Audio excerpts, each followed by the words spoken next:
Recuerda, la luz está con todos.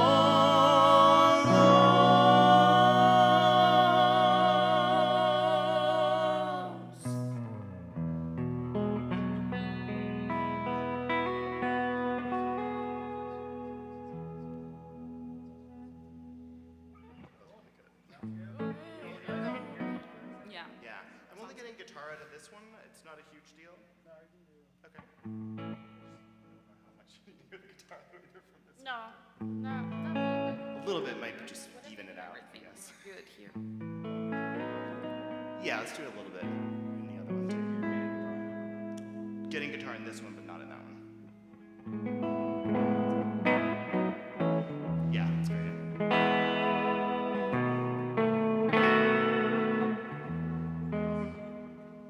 Sounds awesome.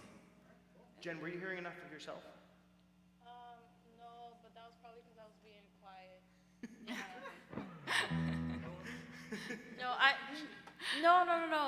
Let's try it I a little heard bit. myself at the parts where I needed to be louder. Yeah. Let's try it a tiny bit.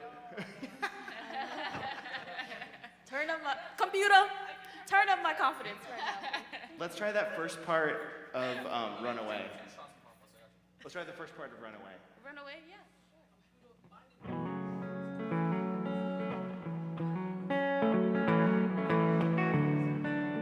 Okay. Huh? Great. Awesome.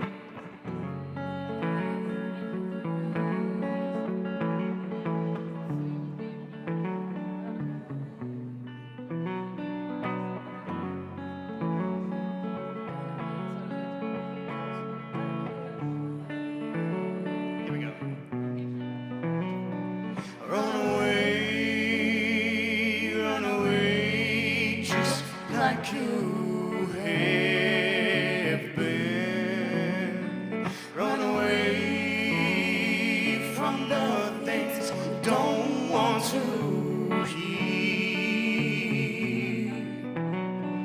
And reach away at you.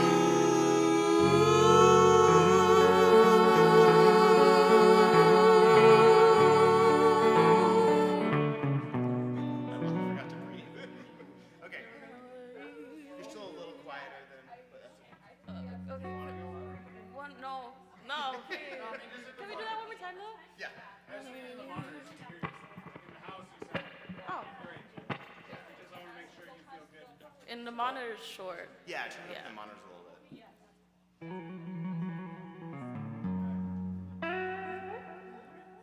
All right, let's try. Okay. Thanks. Run away, just like you have been. Run away from the things you don't want to hear. And I'm reaching away at you.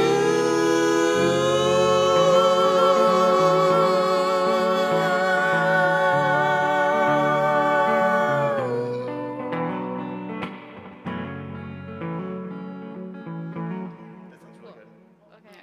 I heard it. Yes. Yeah. Yes. Thank you. Awesome. Fantastic. Thank you. Yeah? I hear everyone. Yeah. It's really so much easier to hear everyone when there's only a few of you. Yes. It's quiet. Oh my Uh-huh. gosh. Cool.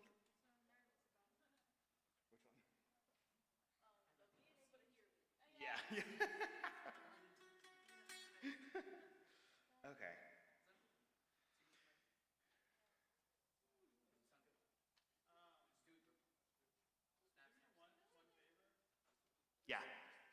Yeah. Yeah. Talk, talk, check, check. Nice. Yeah. That's great. Super fun. Very excited.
Good evening. Hey, we're going to start in just a couple minutes. So there are drinks outside. Tonight is a fundraiser. Suggested donation $15. If you'd like to, there's a QR code, and it's going to be a good evening. Just a couple more minutes, we'll get going.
All right.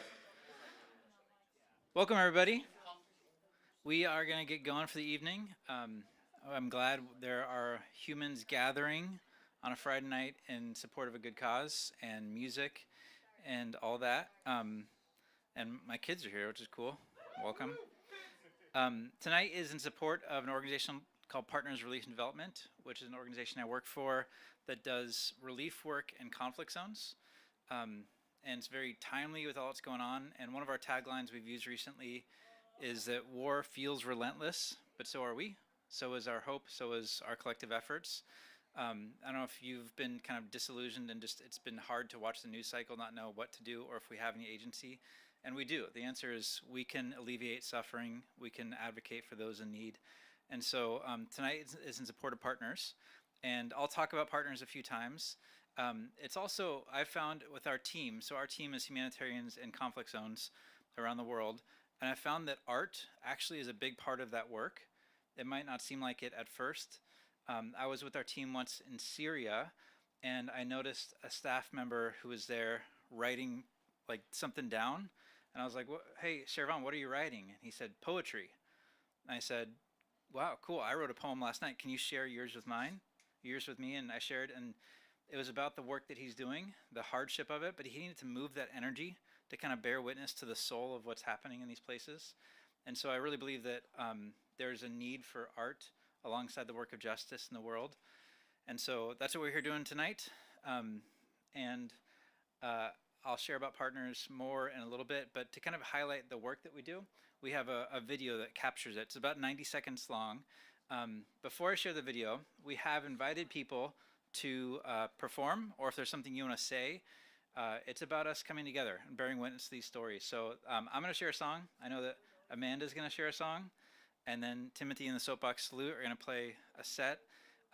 If you would like to share something or have a poem, come talk to me, and we'll fit it in at some point. But as we get going, here is a video that captures the work of partners and what y'all are supporting tonight.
Kind of shares an overview of what Partners does. And as we start the evening, and as people still continue to come in, and in the spirit of art and human expression and solidarity with people in this moment who are suffering in conflict zones, some of our staff wrote a reading that we've called our Partners Solidarity Candle. So this candle will be going on throughout the evening, and a chance to remember those who are impacted by war around the world.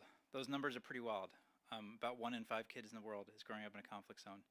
Hundreds of millions have been displaced. And so this is in solidarity to hold their story with us. So we light this candle to bear witness. This flame is a reminder of the light that holds us all together and uniquely shines through all creation, both in great suffering and great love. We light this candle to remember our siblings stuck in struggle and uncertainty, children and communities caught in conflict. May this light hold their story.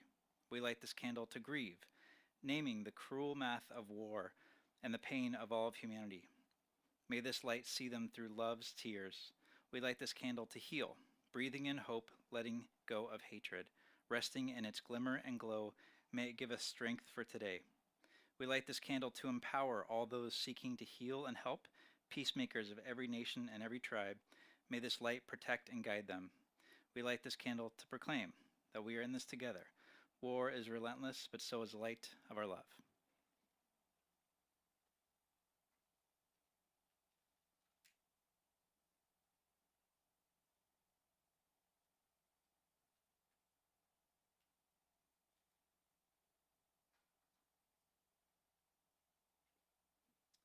Thanks. And I'm going to invite my friend Amanda up to share a song that she wrote in support and solidarity with somebody who's been impacted by conflict. So would you welcome up Amanda?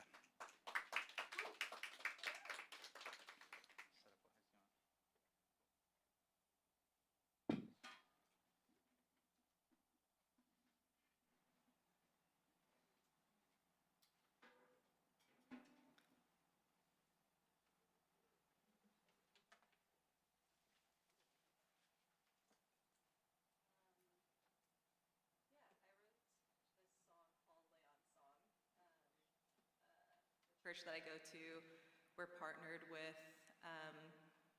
well, across the nation, there's like 12 churches who are participating in this thing where they're paired with a different detainee in the West Bank, and we are in communication with the families and just offering support in prayer and ways to advocate.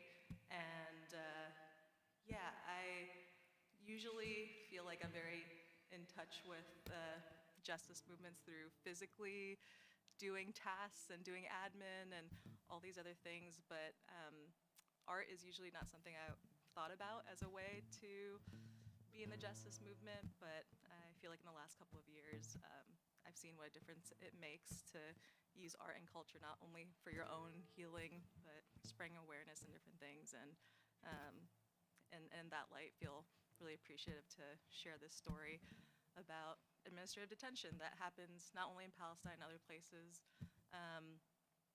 but basically it lets people just randomly pick you up, arrest you, throw you into prison without any evidence. They get to renew that every like 6 months, so you can be indefinitely detained. And we know in the prisons in Israel and Palestine, there's a lot of reports of abuse and different things, and so just wanting to spread more awareness about what's happening, and yeah, so it's called Leon's Song. With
Thank you. And I want to shout out Small Town, this community space, because it's one of the places I've gotten comfortable sharing my own art. So Paul and Bo, Peter, all those who are helping tonight, thanks for creating a space for people to come together and express and create together. I'm going to share a little bit about partners. Can I get this mic, Peter? I'm going to pull it off and walk around for a sec. I want to thank you all for being here because, again, the timeliness of what's happening, it's easy to want to look away right now. There's so much, it's overwhelming. And I think through an organization like Partners, we have an opportunity to actually do something and not turn away and respond with love and solidarity. So I want to talk about the organization for a little bit, and then I'll share a song, and then we'll have our featured artist in a minute, unless somebody else wanted to do a poem or something, or a song. So again, Partners Relief and Development is an NGO that does relief and development in conflict zones. It's a 30-year-old organization. We started in Myanmar, Burma, where the longest civil war in the world is. Some people wanted to help some folks who were displaced by conflict, and it's expanded to the Middle East. So the two things we do are relief, which is acute crisis response when there's like a need for food, shelter, medicine. And then if we can stay long-term with the community to help rebuild through schools, hospitals, women's empowerment program, those sorts of things we do. And so those are kind of the two things we do. It's not probably harder to see in the back, but here's where we worked last year. We're in 8 countries: Syria, Iraq, Afghanistan, Yemen, Gaza. In fact, a year and a half ago, we did a benefit show for Gaza here. Small Town helped support that. Bangladesh, Myanmar, and Thailand. This one does not include Lebanon, which is happening. It's probably the big open wound in the world right now. There's many, but that's a recent one. About 1 million people have been displaced by the bombing, primarily in the south, but also in Beirut. It's a fifth of the country's population. And our team is there actively on the ground trying to do meals. We're trying to do thousands of meals. We've had to turn people away because the needs and the scale are so significant. So that's where we're working currently. A couple pictures. I took this picture. This is in a refugee camp outside of Cox's Bazar, Bangladesh, where a group called the Rohingya have been displaced because of a genocide that actually a lot of the world doesn't even really care about or know about. But in 2016, 2017, there was a genocide against this ethnic group. They're a Muslim minority in a country called Myanmar, Burma on the western side. Millions of people were displaced, about 2 million. About 1 million ended up in Bangladesh. And currently there's about 700,000 to 800,000 people still in that refugee camp. Up until Gaza and some of the most recent conflicts, it was the largest refugee camp in the world. Completely under-resourced. And there we do medical relief. We provide for some schools around the camps where kids kind of come in and out of the camps, and women's empowerment and a few other projects. I took this picture as we were doing a pharmacy drop. We were delivering medicine every week or week and a half as we can get in. And as we have the resources, people can sign up and request different kinds of medicine for whatever they might need. I've been to lots of refugee camps in the world, and it's one of the worst. And when there's a fire, the whole camp kind of catches because the construction is bamboo and tarps, and it's on hills, and there's no sewage. It's just basically the gully in the middle of the hills. And so that's one of the places we work. These people have no political homeland. They're kind of languishing there indefinitely. And so singing their songs tonight is holding them in our hearts that they are not forgotten in some way. This is Bangladesh, of one of the many places. That could be 12.5 camps around the world. After we are there doing relief, this is a picture. This could be Lebanon or Gaza. This is actually Raqqa, which was the capital of the ISIS caliphate when the conflict in Syria was at its height. And as the different forces fought each other, the landscape was devastated. And we worked with the local government, and we've rebuilt 21 new schools in that area. Some of the only construction. So that's an example of one of the schools we rebuilt. When we go and work with local leaders, we always ask, like, hey, how can we help? What do you all need? And they always say, we need help with our kids because they're the future. And so it's amazing to be in these schools because it's often the only building with color where there's laughing and playing. One of the taglines we use is that kids shouldn't suffer because the adults are fighting. And so there's a heart in our work that we focus on the kids in their communities because they're the most impacted and the most vulnerable, and they have the least agency in these situations. So that's a couple examples of what we do. One more. This is a refugee camp in Syria where most of those kids in that picture, this is a kids' play area. Basically, like, they're stuck in a camp. They have basically nothing. In Northeast Syria, there's no UN, Red Cross, Red Crescent, because up until recently, it wasn't a recognized officially governance. Like, it was an autonomous area, so the UN couldn't get in, and others couldn't get in. So we were one of the few NGOs there, and most of those kids were born in the camp. That's how long they've been there, since the Syrian civil war and ISIS. And so we did a kids safe play area. It's basically like a kids club, after school program kind of thing. And then we ran the only 24/7 clinic in this camp. It was an area called Al Hol, populated almost exclusively by women and children of ISIS fighters. So when the men were either killed or imprisoned, no country will take the families because of their political association. So they're stuck there indefinitely, forgotten by most of the world, but not by us. So I know it's heavy. That's a lot to kind of think about. And I want to offer that there is hope in all this, that like actually we can do something. We can't fix it all, but we can not look away, and we can respond in love and solidarity. And even if that is just weeping or grieving or naming or advocating, whatever we can do. Partners is an organization that does as much as we can with as little as we have. We're not a huge nonprofit, but I know where the money goes. So I want to highlight, we do different fundraisers. If you'd like to advocate for partners in your community or workplace, I got to be on a call. I didn't even know this was a thing. Pfizer and many other organizations. No, I'm not taking a side on Pfizer or Big Pharma or anything like that, but they had us on a call twice this week for National Volunteer Week, where we got to just talk about what we do. And their employees get a match for their hour that they worked that they could just donate. So if you have a connection to a corporation or a charity or a church, we're very much a grassroots organization. And so this is one highlight. We're doing a fun run. If you want to do a 5K this summer, or a walk, or a yoga marathon, or whatever it might be, you can join us in solidarity with those who have had to flee conflict and are actually on the run. Always want to highlight all of our stuff. We have the top scores with all the charity vetting organizations, which I'm very proud of. So if you have any questions about our finances or anything, let us know. Okay, I'm going to show this video in a moment. Hey Larry, welcome. Thanks for being here. And now I'll play a song, since I'll get it out of the way, if you will.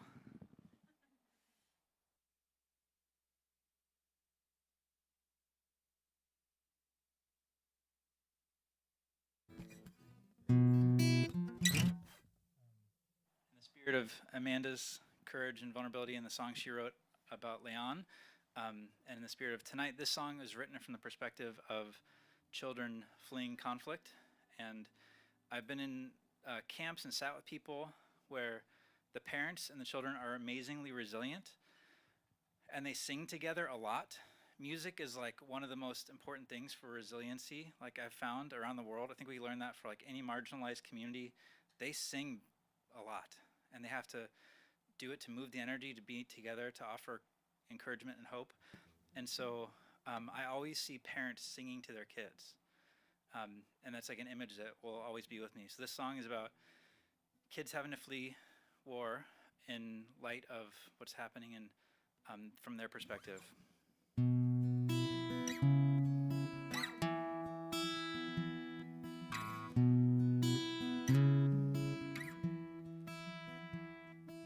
Packed our bags and you picked me up.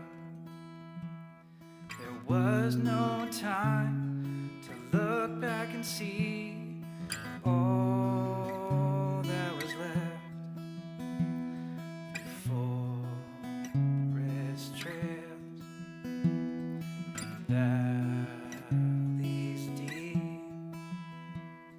The shade of the trees was our only reprieve from the fire. But you sang me a song, holding on hope that one day we might return home someday soon.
Someday soon, when this war is done, we will laugh, we will play where we used to.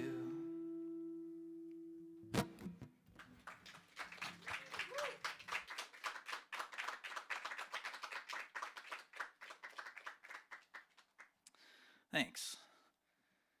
So I know there's a lot of heaviness with this. There's also a lot of hope because people are responding and there are people who are helping. And I want to share a story of a young woman who is the beneficiary of things like this. And we hope to continue stories like hers. The text is small, so it's through translation, so I'm going to read it as it plays. This is a story of a young Syrian woman and the impact that Partners has made with her.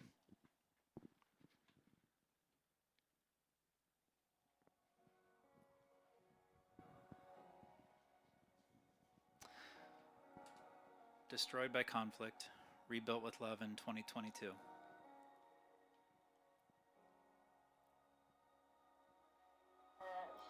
What is your name and how old are you? My name is Yamama. I'm 14. Where are you from? I'm from Hasaka. How long have you been living here? 1 month. 1 month.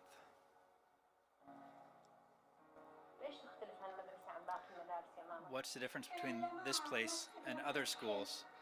I've never been to any other school. This is the only school I've ever been to. Why do you live in the school? Because I'm an orphan. So you don't have a house? No. Yes, I'm here because I don't have a family.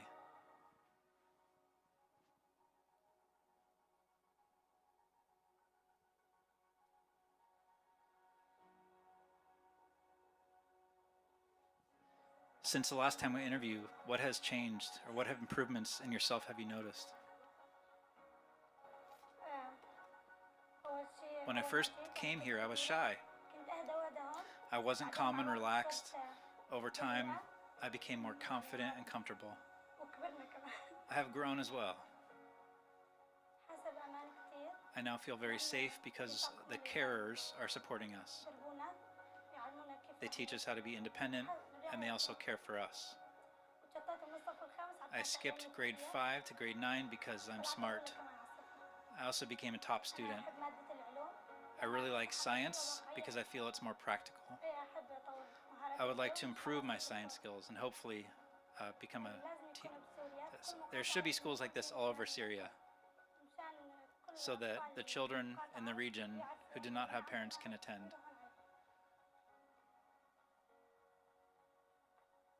Kids in war zones deserve more than just survival. Give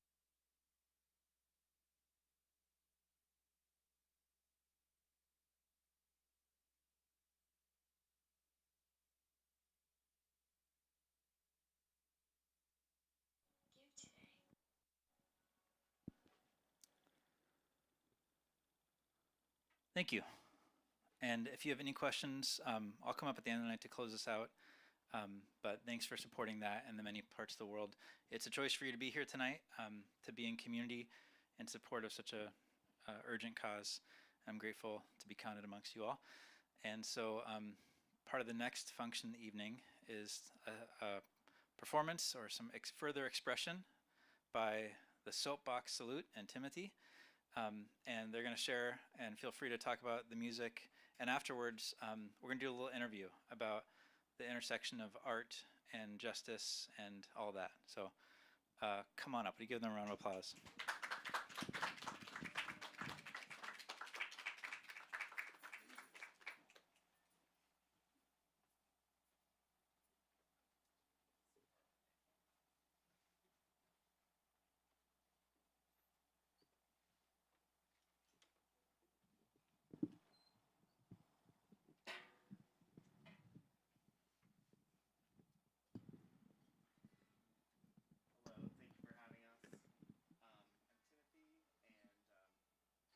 That was really, the whole thing we just heard was really powerful.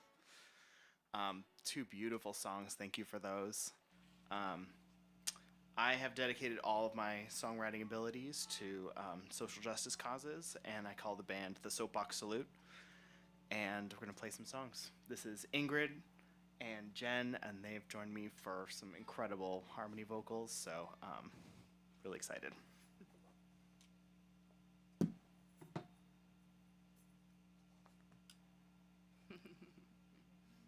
Prepared now.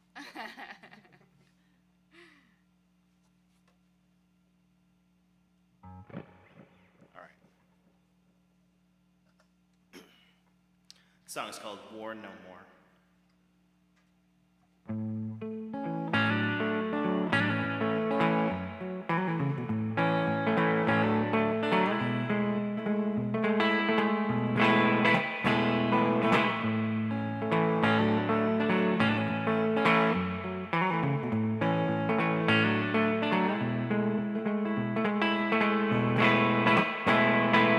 Wars have been waged for as long as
Thank you.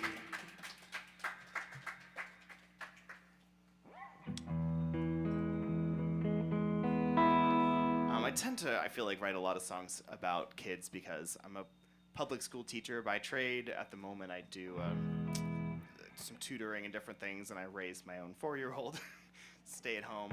But I think about kids a lot because of that. And this song is called Lullaby for the Separated, and I wrote it after hearing the news that a lot of us heard and were dismayed by when hearing that there were thousands of kids being separated by our government here in the United States from their families at the border. And so I wrote this as a lullaby for those kids. And it's in English as well as Spanish, so it's my only song. It's the most Spanish I put in a song, but it's fun.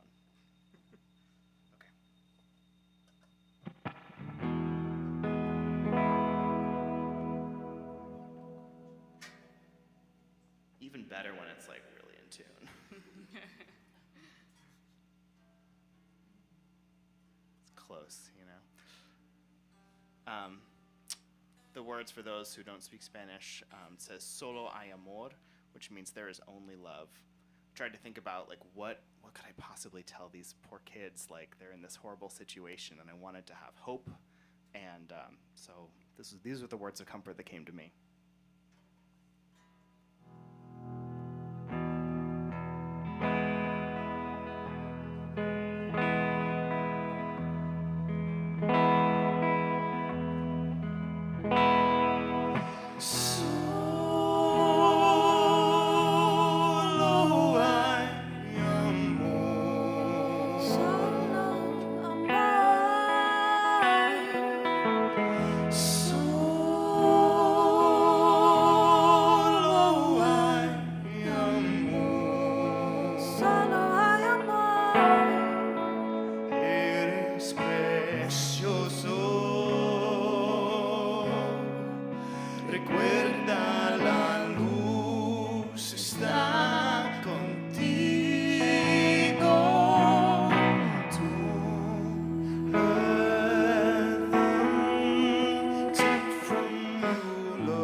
Thank you. For reference, I'm just like the whitest guy possible, but I learned in elementary school. I started taking Spanish and a little more in college and a little high school, and it's a beautiful language, and I want to be even better. I'm like conversational, but I'm not. I'm definitely not fluent. But also, writing a song in a different language, like we can and should be speaking more languages. It's not impossible. There's so many places where people speak multiple languages, and it's just the normal thing. A good friend of mine is from Zambia, and we were talking, and he's like, "Oh, yeah, I speak 8 languages." I'm like, what? We can do more, so I can, try my best to put together a song or two, at least. I want to do more, but okay, great. I'm actually gonna switch to my acoustic guitar. Some sonic difference,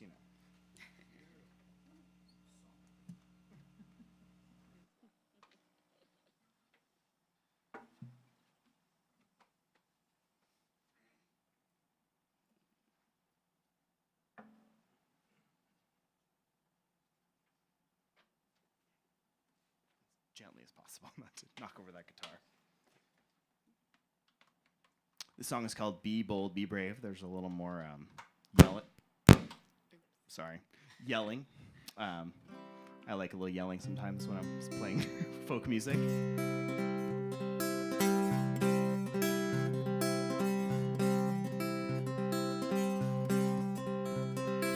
Everywhere you look these days, there are 1,000 ways we're failing.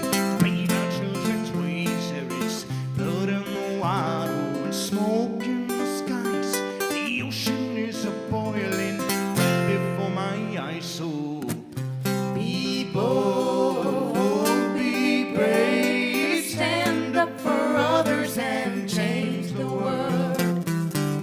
Be bold, be brave, stand up for others and change the world. Feel the risk of ruin in the street. Don't argue with your agent or whoever you may be. Nazis are marching in the goddamn daylight.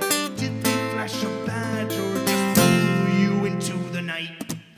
Be bold, be brave, stand up for others and change the world.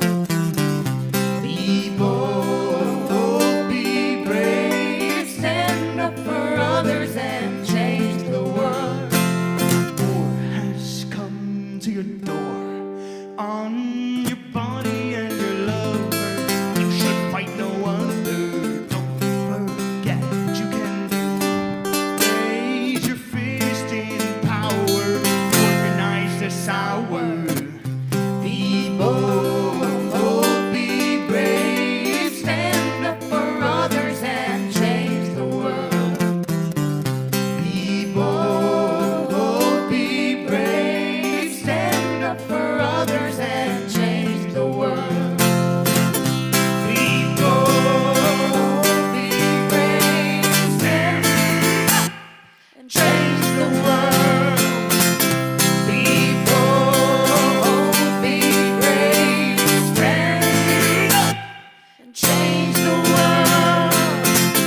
Be bold, be brave, stand up, change the world.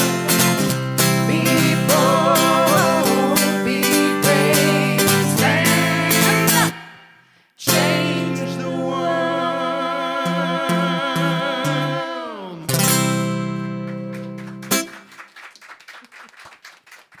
Who says folk music can't be loud? Okay, this is a pretty new song of mine. I even brought some lyrics because possibility of getting lost, but it's called "They Bombed Greta," which is a true story, unfortunately. If you Greta Thunberg was on a boat on the flotilla bringing aid to Gaza and doing what a lot of countries should be doing but can't be doing, and her boat got bombed multiple times, actually. And it's so new we haven't quite worked out harmonies for it, so Yeah, so thank you. If you want to sit. solo that's fine. time, yeah. Yeah. They bombed Greta Thunberg as she sailed toward the strip. Her boat ignited and caught fire. What a lovely trip. They bombed Greta Thunberg cause her boat was full of food. A terrorist, you get the gist, they were in the mood. They will murder while they can. Caught red-handed, stealing land. And they'll never admit they're wrong. And they'll never play this song. They laid illegal siege to the Palestinian strip. All food, aid, water, while famine takes grip. But never would Greta turn her back upon the siege. She's sailing up flotilla, and she won't say pretty please. They will bomb her while they can. Caught red-handed, stealing land. And they'll never admit they're wrong. And they'll never play this song.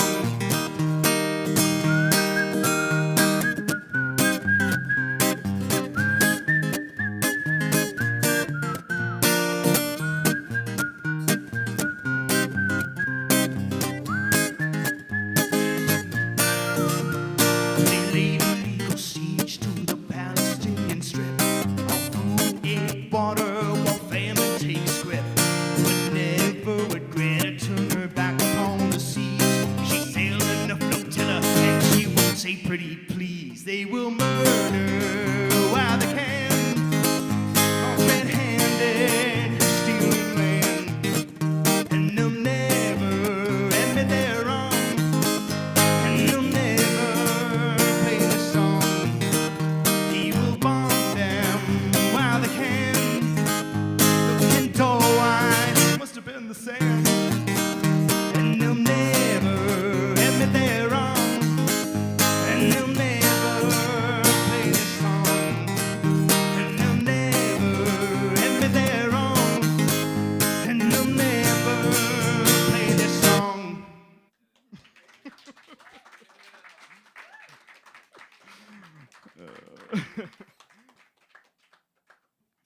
Thank you.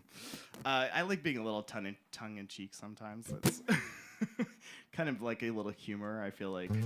And that line, like, I don't know, that song cracks me up a little bit. I wrote it for like a little YouTube thing, or a social media thing, and I was like, actually, like, that song kind of jams. Like, I kind of want to play it more. This next song is called Freeze Ice, and this one I wrote a long time ago in like 2018, and big surprise, Ice is still back in the news a lot. So kind of almost wish I went a little harder with the song, but anyway, here it is.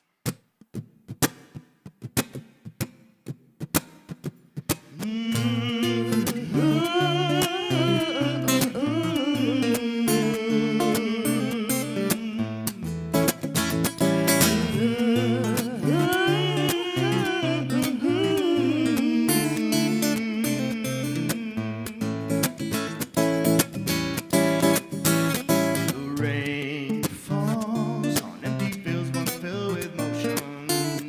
One moment and they're gone. Children in their classrooms and they're crying. No one to take them home. These are the casualties of our nation. Will we just stand by?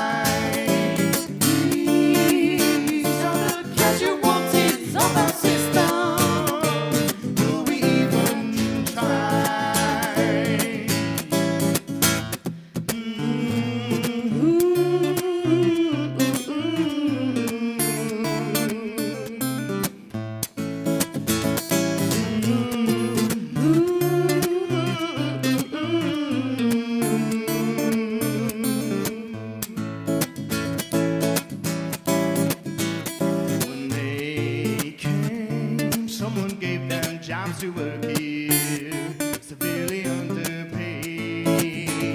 Their nights come rising up like criminals, with penalties for the company. These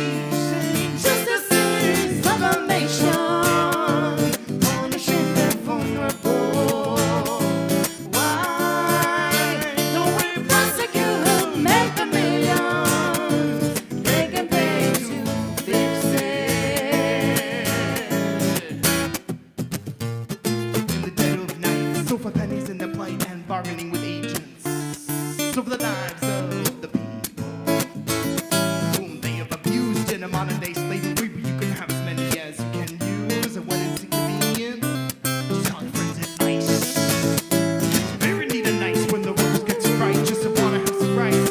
The whole bunch you're gonna need a workforce. They are after all the industry's workforce. These are the casualties of our nation. Will we just stand by? These are the casualties of our system. Will we even try? Need a little clapping. Think you do it?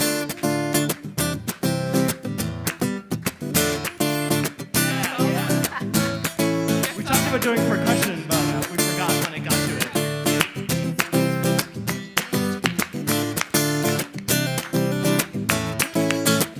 Keep it going, keep it going.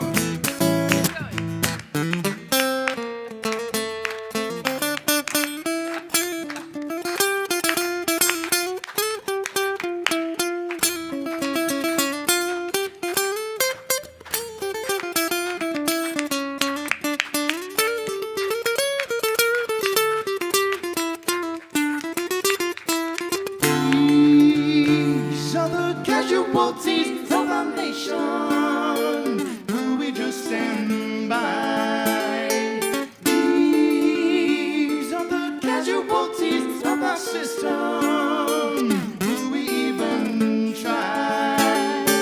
These injustices of our nation, punishing the vulnerable. Why don't we prosecute who made the millions? They can pay to fix it.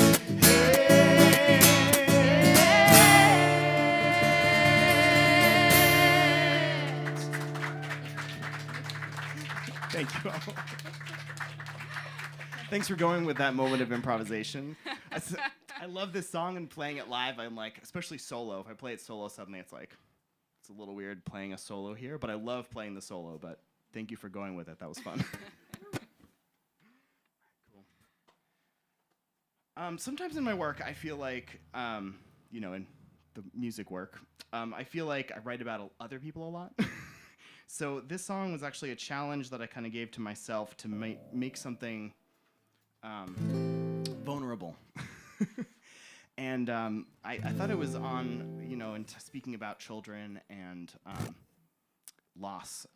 So this is kind of it's a darker song. It's really beautiful, but it's about miscarriage and loss and growing up, like having a kid after a miscarriage. It's a little like heavy, but it is called Let My Heart Rest.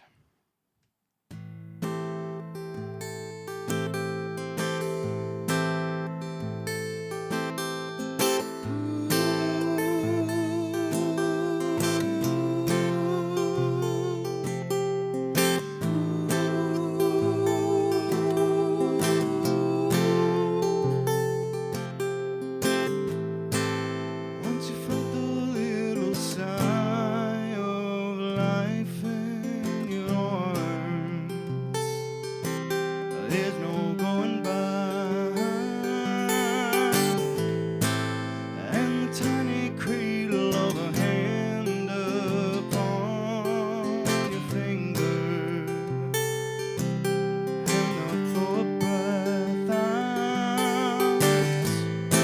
What do the little flashes of wide-eyed fear cross my eyes when there's so much light? Is it because I know we've lost one before?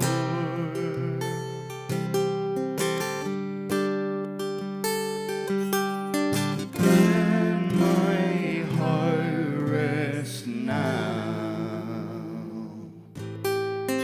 in these sparkling eyes.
Realized that was quite a transition from that last song to that one.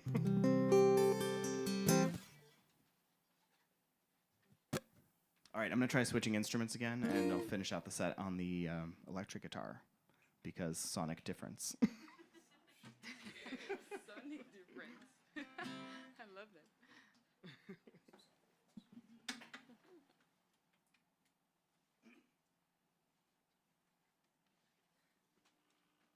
So as I mentioned, I'm a credentialed teacher. It's like my thank you.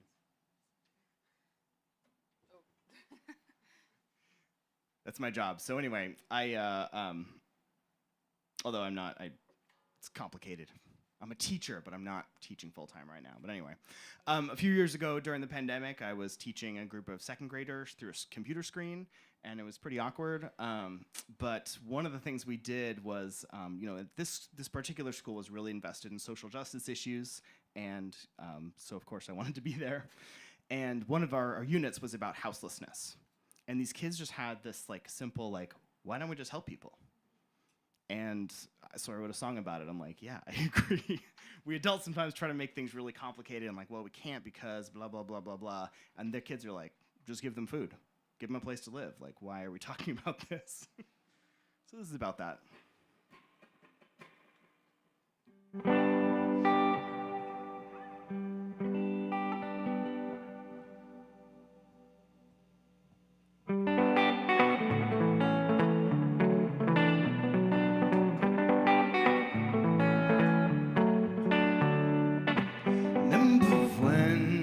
First learn know about poverty, you cocked your head, said, Daddy, why don't we give them food? Had no hesitation in your heart, you had the answer at the start.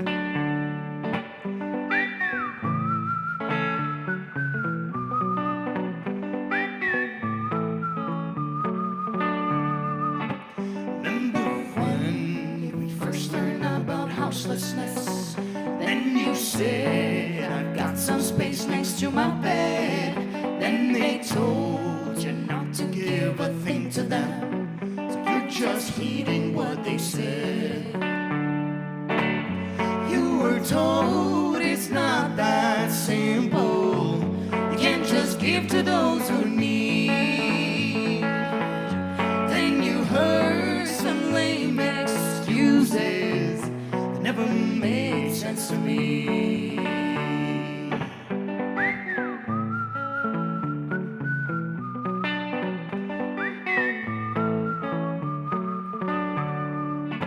Remember when you first learned about racism?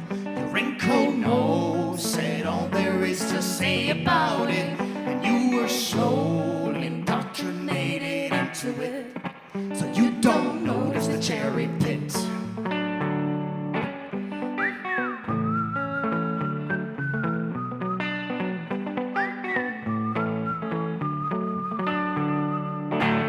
You were told it's not that simple.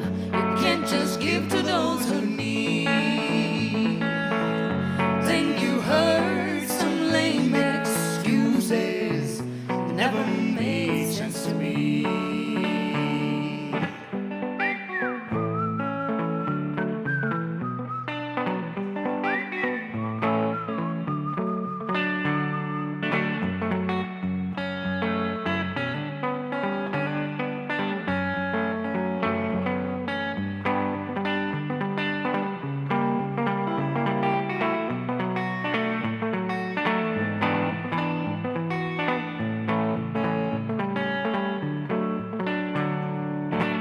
We can give a little more of what we have. Use your voice, stand up for those who are without.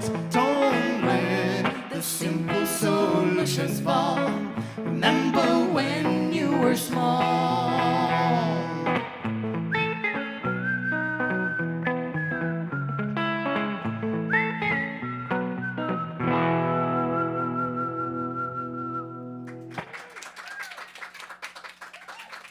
Kids get the simplicity. It's just like, okay, I don't know how we're doing on time. We have a few more songs here. Yeah, this one's called Runaway. Just had the utter privilege of recording this in a really nice studio in Oakland called 25th Street, and with a 9-piece band. We had a horn section, we had an organ, and Jen was there. That was really fun. Yeah.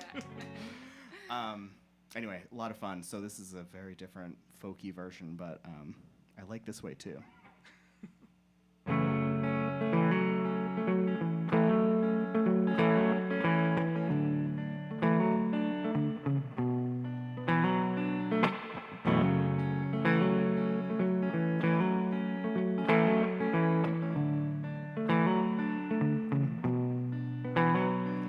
Run away, just like you have been. Run away from the things you don't want to hear. And we turn away at you.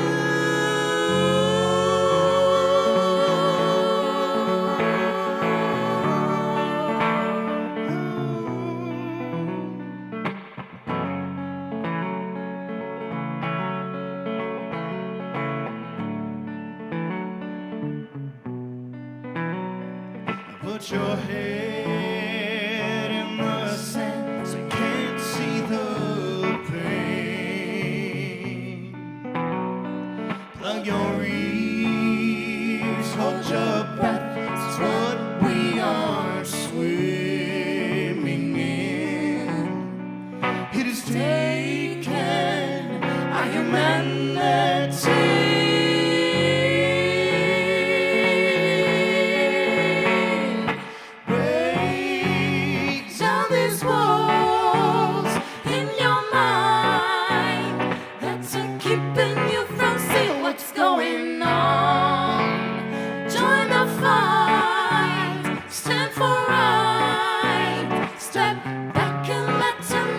Shine your light.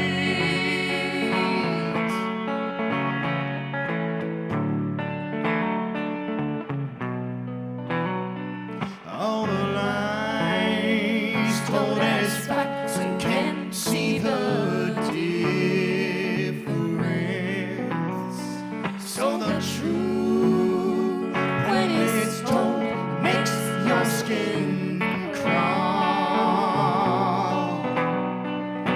You must have your reckoning.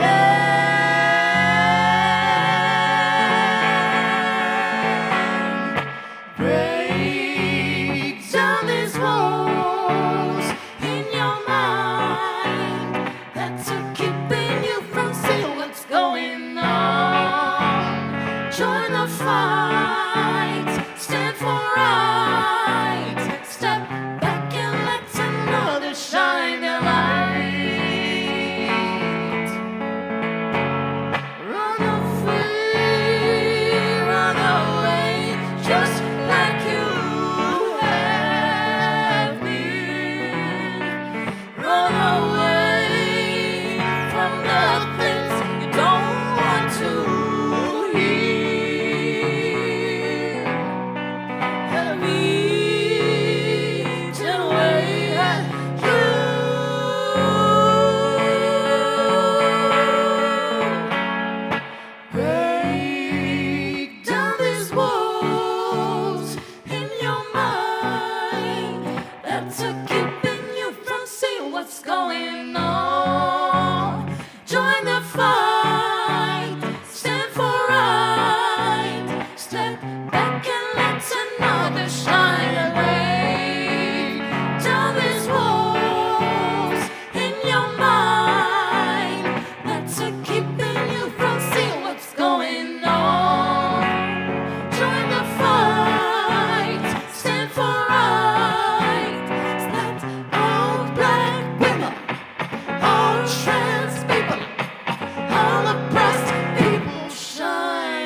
occasionally have a breath issue where I forget to breathe.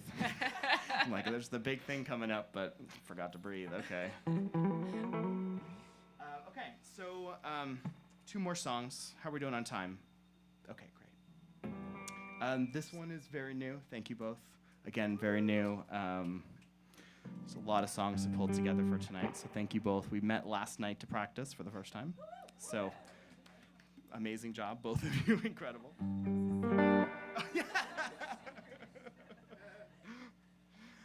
Okay, so, yeah, this one is called Don't Let Your Heart Be Afraid. It's pretty new, and that's exciting. I feel like a lot of my songs are like great protest songs from like 6 years ago. You know, like it takes me so long to finish the projects.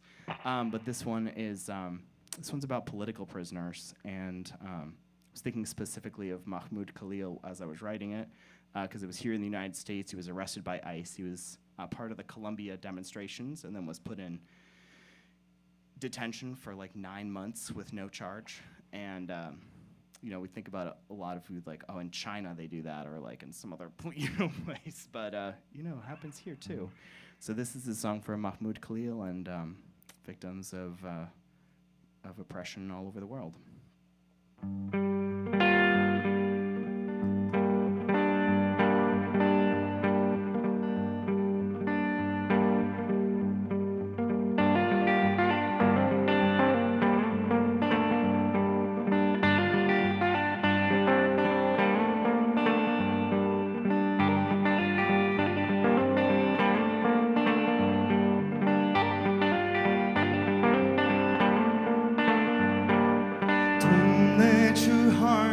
Dismay.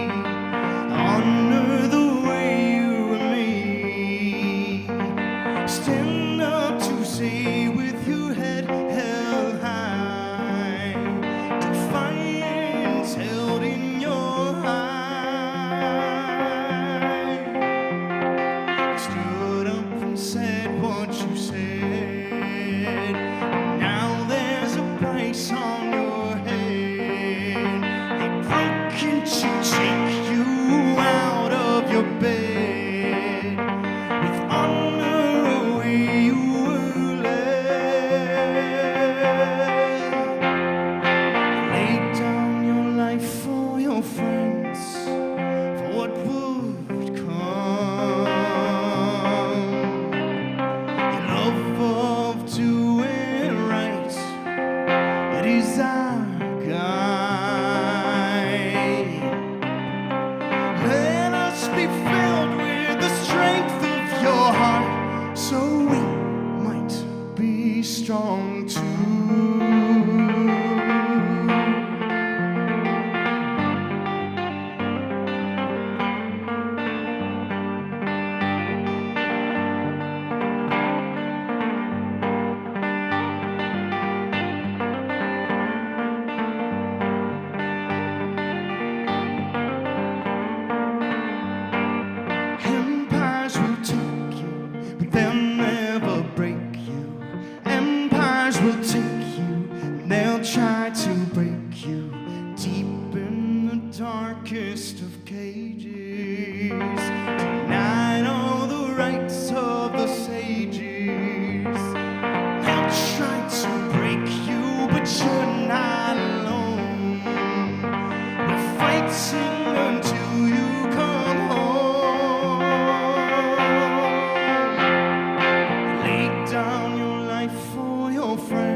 Thank you. I'm excited about that one. I love, like, it's got a good melody, it's got a great message, and also I can yell into the microphone and it's like really appropriate.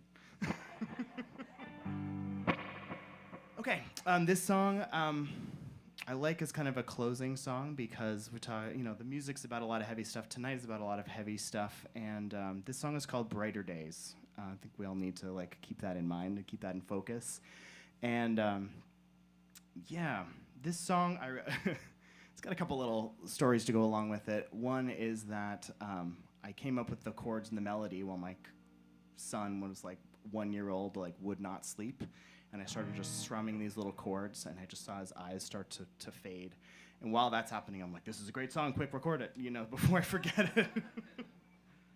And then I thought of actually, with the words, I was just thinking about it's kind of like a meditation, and something my wife had been talking about when she was giving birth. Even before, she was thinking about, like, I'm going through this whole process, and she was like, while I still have the energy and the strength, I'm just gonna send myself those good vibes, like all the power and the strength, and they're like, you can do it, and thinking about in that moment, receiving that when you're thinking back, and you're like, okay, I sent myself some good vibes, like some love and some care and some encouragement, and but I think we can all do that too. It's kind of about that concept of sending yourself love when your bucket is full. For the hard times. So anyway, this is Brighter Days.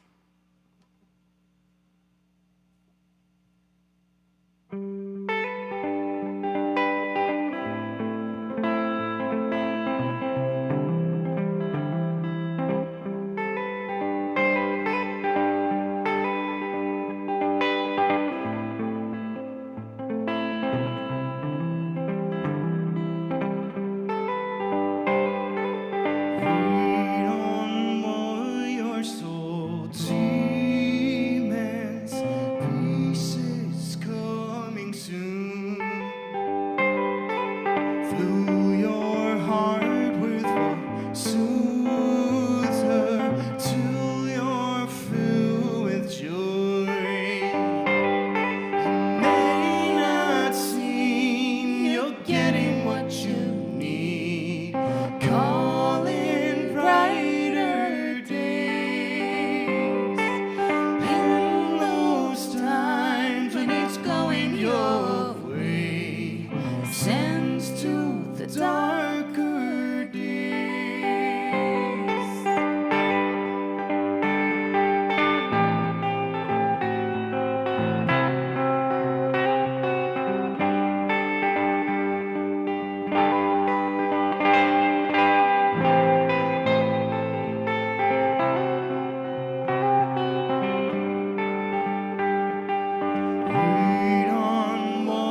Thank you so much for having us. Just the chance to like stand and even just the chance to like work on some music and sing and do what I love doing best. Thank you so much for being here. I appreciate you all. Yeah.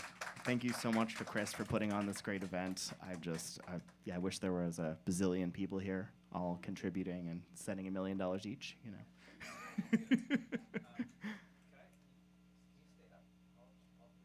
Sure. Share a mic. So a lot of this is inspired by small town. If you don't know what a small town society is, for those who are kind of new, it is an artist community. And so I'm impersonating Paul because at this point, sometimes they do an event where they host a featured artist and we get to kind of interview them afterwards about their music and tonight maybe about the intersection of like art and songwriting, creativity, and the work of justice in the world, how to hold on to hope, all that stuff. So first, could you all introduce yourself? And then if you have questions for them about any song or about their background or anything, it's kind of a fun way to engage and get kind of behind the scenes with creativity. So would you all mind introducing yourself? Okay, sure. Oh my God, I was not expecting that. Well, my name is Ingrid. It's a pleasure to be here. Amazing project, amazing space. Thank you very much for having us. Well, I'm originally from Brazil. I'm living here in the US for 3 years now. And Tim was one of the first friends that I made when I came here, and he was super open-minded, and I was looking for somebody to play around. I was already working with music back in Brazil. And we connect in a way, like connect to his music, to his mission, you know. And yeah, back then, I think 2 years that we are kind of playing around, yes. Yeah. I also have some solo projects. I play some bossa nova as well. I also songwrite. And yeah, that's it. Oh, sorry. I forgot. Yeah, I'm Timothy. I love writing music. I actually grew up with conservative parents. At least my dad. My mom kind of was like, whatever he says, so it's the least amount of like having to mess around with different things. But I grew up in Massachusetts, and there was a lot of more liberal thought there. And yeah, I just started to in college, and I took a few classes. There was like a UN class that I took. I was homeschooled. You know, I have a whole weird backstory, but there was a woman from Cuba, and she and her like kids just put together this thing about the United Nations to teach other homeschoolers about it. So there was maybe like 20 other kids in this group, and I remember hearing her talk about immigrants, and I'm playing back to like my dad listening to conservative talk radio and being like, oh right, like okay, these people think something different, and that really got me thinking, and it didn't take long before I was like, yeah, that's true. Anyway, so here I am writing songs. Moved out to California because I met my wife, and we've been together for 18 years this May, which is kind of wild. Like, anyway, yeah. And she's Did you meet at 6 years old or something? How old are you? Yeah. We do most of our things separate right now because someone's at home with a kid and someone's here. So, going out. She's out at punk shows, and occasionally we get to do stuff together, and I'm out playing shows. So, yeah. What's up, friends? What's up? I'm Luna Jen. And I can't remember if there's a question. Just introduce yourself. That's good. Oh, yeah, y'all know me. I'm Luna Jen. Yeah. Need no introduction. I'm from Oakland. That's it. Yeah. That's enough. Okay. Well, so many of your songs have justice, social critique. Talk about what it's like to write those songs, and I find, as kind of a news junkie, like just even listening, there's so much catharsis as you all are singing. I'm just like, yes, get it out, move it, like name it. Can you give us a backstory or like a window into that? Like, why those songs? How do you pick a cause? Any sort of context for the themes of a lot of your songs, a lot of justice songs? Yeah. Songwriting. So I feel like it took a minute for me to come into like it feels hard at times to write about real things and write something about a cause but I started.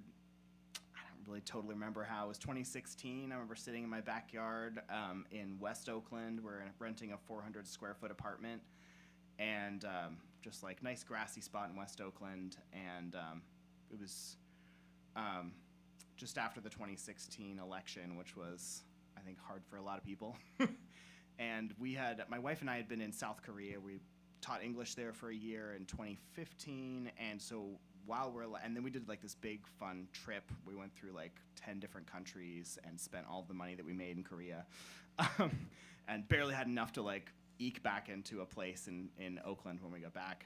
But so all throughout traveling, it was like, Trump or Clinton, and I wanted to be like, no, neither one.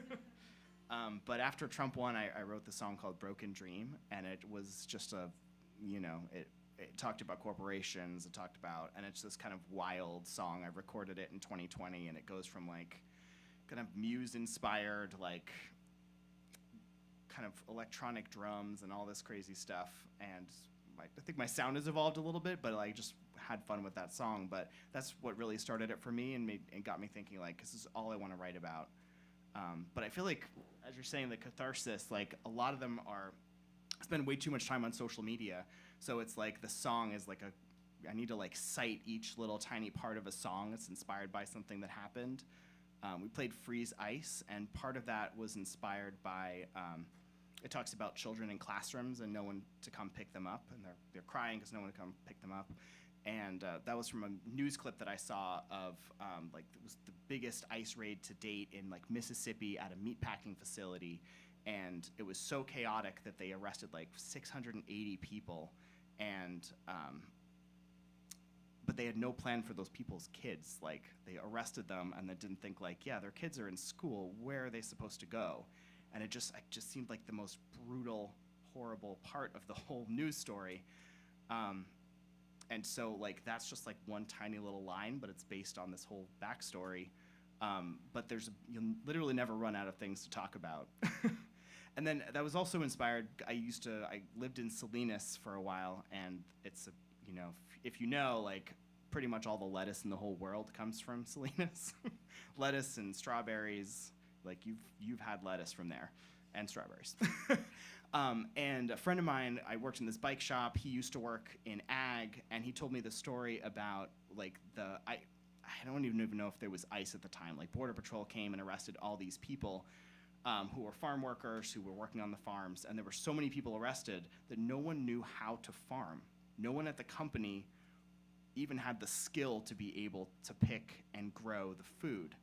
So hearing that was like, again, like we talk about day labor like it's like unskilled labor, the whole myth of unskilled labor, when actually they're total experts. Like, so I included bits and pieces of that story in the song as well. So it's all like little tiny stories of many different things. Very difficult to go cite everything, but that's kind of what I do. Cool. Yeah, there's something, like, I think we need to write more songs and write poetry and name, like, and I do think I'm kind of a mystic with this. I think it matters a lot in terms of, like, it might feel fleeting to, like, write a poem about what we saw in the news or hold the stories of agricultural workers who are oppressed, or any of it, but I think I'm of the conviction that it actually means a lot in some space and time, and I don't know how that all accounts, but I think we need more spaces like that. So thanks for doing it. Any questions? Yeah. There is actually a live stream, so this is.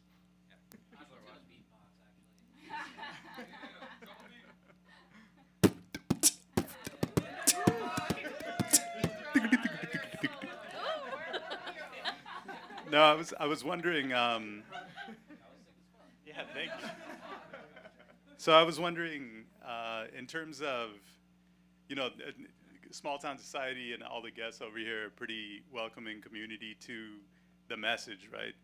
and across the live stream and everything too. And so there's nuances of the perspective that maybe I haven't heard of and other people haven't heard of, and that's a big value. But there are others that it's like you haven't, I'll be a little blunt in saying that it's kind of like preaching to the choir over here versus preaching to an audience that doesn't want to hear it, right? How do you confront or put yourself in those positions to talk to those people? Could you talk about a time where that kind of happened, and or how do you even navigate that space? I'm gonna perform this song or not, or I'm gonna perform it differently or not, those kind of things. Can I answer from the humanitarian side, and then you can do the artist side? Because, dude, we get that early on when the genocide in Gaza started to occur. Our organization has a broad donor base of people of political different ideologies, and we had to be very tactful about talking about it because it was filtered through this lens. And so, at least for us, I've got strong opinions on all this stuff, but if I can find common ground, and do you think kids should suffer in conflict zones? Can we find the human to human, like, can we all agree there? And if we can't agree there, there's something off. There's something I'll like actually argue about that one. Like, that kid in Palestine isn't also a child of somebody that should be loved. Can we at least start with that kid needs food? And then we can work from there. But it is a struggle. And it's one of the things that grieves me in our world, that we're so divided and we can't see the common humanity in all of us. So that's the humanitarian side. I gave you a window to think about your answer. And anybody who wants to, go for it. Yeah, I definitely, I feel like the songs need to reach the people who don't want to hear it. I do think, I think one thing, I feel like sometimes protest songs can be just about the protest songs, and I feel like mine are interesting because they're very complex with like a lot of different little parts and things, and I think hopefully that is a way to draw people in before they're maybe even hearing the message. Hopefully. But when I first started, I was like, who actually is this music for? And a lot of what I thought about is, it's for white people like me, and I think there's a lot to be said about power and whose voice is listened to, but the reality is, like, being a white dude, saying a lot of these things maybe can reach a few more people than, it's maybe, but that's kind of what my whole message is about acknowledging the past, owning my part. And I came from a pretty wealthy background, and my ancestry is like incredibly white, like white British English. I think it was like, I forget if it was my sister or me or whatever. It was like 98% British English, which is just like kind of gross to think about how. Yeah. So anyway, that's my background, but also like I want to own that and acknowledge the harms of the past, and I can use this music to do something about that. So hopefully I'm inspiring people. I feel like I do preach to the choir a lot. I did have someone one time though, when we played Remember When you first heard about poverty, and the guy just laughed. He's like, is that even a thing? Like, he just totally like laughed in my face about that part of the song. And we had a conversation about it later, and he's like, I don't agree, but like, this is like a wealthy person in Berkeley in someone's backyard at like a house show. but I was kind of encouraged because I'm like, this guy like heard the lyric and it like affected him enough to laugh. That's kind of a big deal. Even if he didn't agree with what I was saying, and maybe he's more on the side of like, yeah, but you just can't help homeless people, but I was kind of encouraged that like that guy reacted. He had a big reaction. Like, that's actually kind of powerful. But I think that's always the thing of like, how do you reach the people who don't want to hear it with the music? Hopefully by making the songs like really cool sounding. I don't know. Any other questions? Each of you, it sounds like you got together last night and got this, like the harmonies were crazy, like so good, really, really beautiful, well done. Y'all are pros. So before we let you off the hook, could you share how people might be able to follow you if you have a solo project? You kind of hinted at that. This community is all about the collective support for artists and cheering each other on. Is there a way to follow or highlight your work? Oh yeah, sure. So I have an Instagram where I share my music, some covers, my original songs as well, some gigs with team and the Soapbox Salute. And my Instagram is Ingrid for Music, like Ingrid, and 4 is number 4 music. You can follow me there. I would love to see you there. Thank you. Oh, oh my God.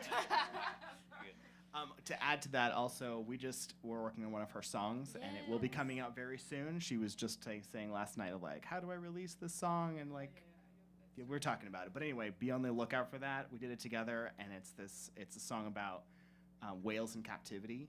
And maybe I rubbed off on her a little bit on the like protest songs, a tiny bit. But it's incredible. I was so excited to work on it with her. So very exciting. It was good. I got to hear it, y'all. It was great. Yeah, I'm on Instagram, LunaGen. I have no music on streaming platforms except El Norte. So go ahead, listen to that. That song's amazing too. If you haven't heard it, listen to that. Thank you. Yeah. And I'm on social media at the Soapbox Salute. My big push right now, my overall goal is not to have a bazillion people follow me, but to build a community through my website, where like a community-funded record company. My goal is to have 1,000 people subscribed at like $5 a month. So if you're into that sort of thing, I think everyone should do that. I don't think we need, like, if each artist had that, that's basically like survivable income, you know.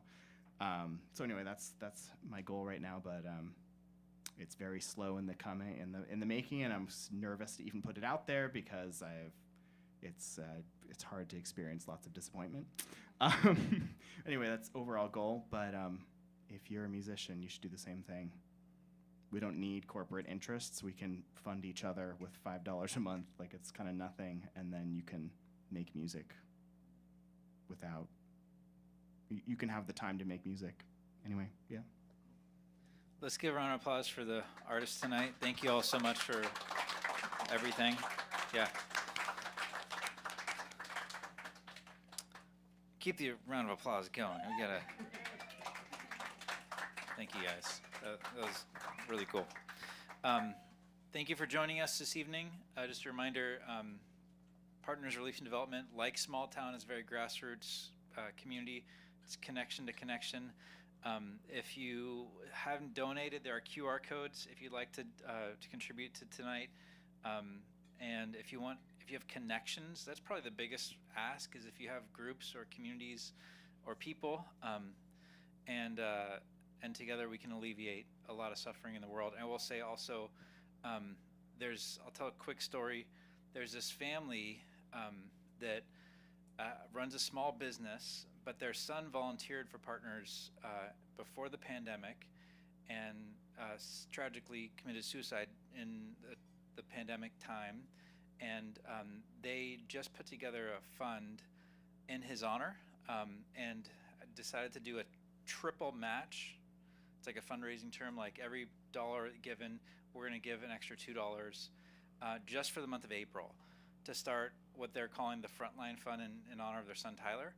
And it's an incredible honor that the family's trusting us with their son's legacy. And so for the next week or so, there's still that match out there. So if you are a person who has financial capacity to be generous, it's going a long ways, and probably a good chunk of that is going to like food in Lebanon, like in 2 weeks, for people who need it. So very kind of urgent kind of stuff. And just want to put that out there. If you have connections, come talk to me. And that's how Partners runs. I did want to open up any questions about Partners before I close out the night. Our work, how we do it, or practical questions. Yeah. Okay, yeah, just like to know what sets Partners apart from other organizations, or just kind of what makes it uniquely effective. Sure. Yeah, the question for those online was what sets Partners apart from other organizations. We are considered a medium-sized nonprofit, which means we have resources to do a lot, like enough, but we can go places where the big organizations can't or won't.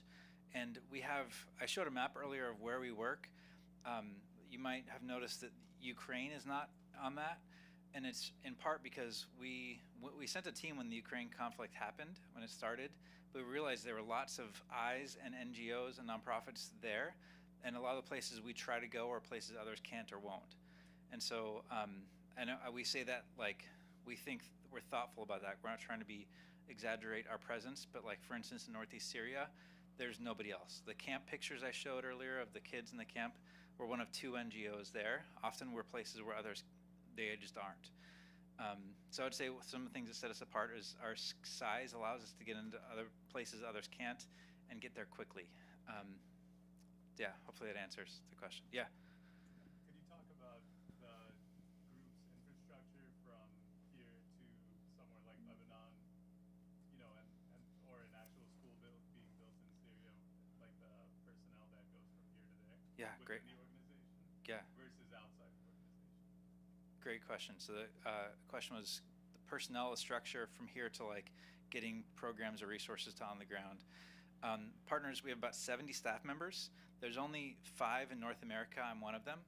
And because of the resource allocation of the world, like global north, global south, those sorts of things, we fundraise here. So primarily most of our staff where we work are from the places we work, or they're living there permanently or long term. So it depends on the context we work, but we typically have local staff on the ground that we've hired through a typical interview process, kind of hiring as an NGO, and there's an infrastructure that they have, and they get the resources, procure them, and get them to the beneficiaries.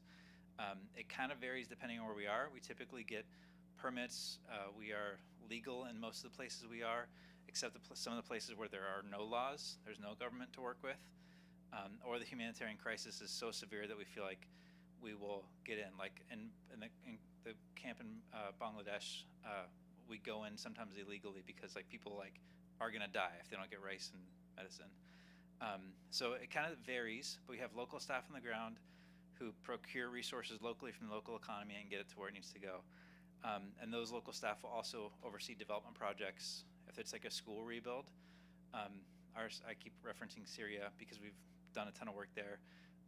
They work with the local government to get the permits to build the school, and they love us there. Like we wish we could do more there. Does that kind of color in the? Yeah. Okay, cool. Great question. Any other questions about partners? And if you do have more afterwards, feel free to let me know or let us know. Can we just give a round of applause for the togetherness of it all? Yeah.